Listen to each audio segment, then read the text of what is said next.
Academic advising at public universities sets students up for failure, and I experienced this firsthand. At the beginning of the quarter, I found out that I wasn't in a class, which meant that I wasn't going to be graduating on time, as it was a prerequisite for a series I have to take. Unfortunately, this happens to many students. There are 20,000 students in the letters and sciences, and there are only 23 advisors, which means if every student wanted advising, every student would have 43 seconds worth of advising. Most students wait for about an hour to an hour and a half, so for some context, there's a lot of demand and not enough advisors, and students don't know where to find the information they need. Therefore, we built So one of the main problems was that if I had taken Math 117 this quarter, I was going to be over the 21 unit limit. So we asked the chatbot what I should do, because that's something I would have had to see an advisor for. Then it scrapes the database and it takes from only UCSB websites. That way we know it's 100% accurate, and it prevents people from having to go in person to figure out something as simple as finding a petition, such as an XLS load petition, which you can see right here. Additionally, we have the Flow tab. The Flow tab shows you a linear visualization of your course major requirements and your prerequisites. One important feature is that on the progress view, if you click a class, and then it unlocks the class that comes after it. So for example, we have Math 4A, unlocks Math 6A, etc. This would have been super helpful in my journey, because once I had unlocked all these classes, I would have known that Math 117 unlocks Math 104A, which is a series. Additionally, we have the prerequisite highlight, which means that if you hover over a class, you can see which classes are a prerequisite for it. So in this example, Math 117, you have to take the classes highlighted before it.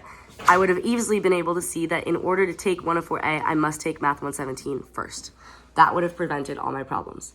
Then we have the progress check. So this is basically a visualization of the UCSB progress check, which is very difficult to read in the letters and sciences. So we have all the courses I took year 1, year 2, year 3, and then year 4. And what's really important here is that it integrates with Rate My Professor and Daily Nexus, preventing people from having 4 to 5 tabs open when deciding what classes to take.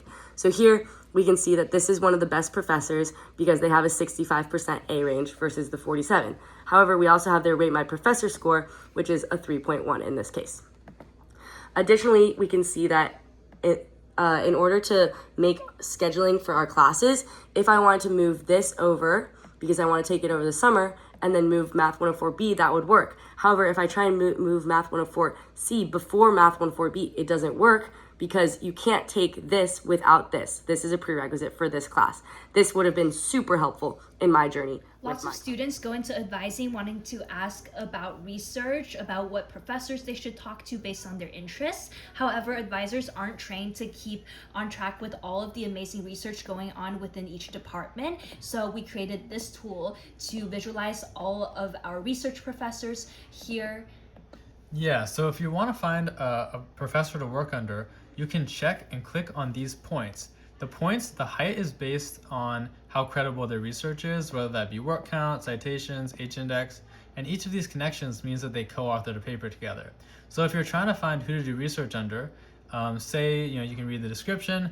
If you want to find something that's similar, you can just go to the point right next to it, and it's somewhat relevant, and that's why they're clustered and color-coded. We also have pastimes up here because that was one of the most requested features. Thank you.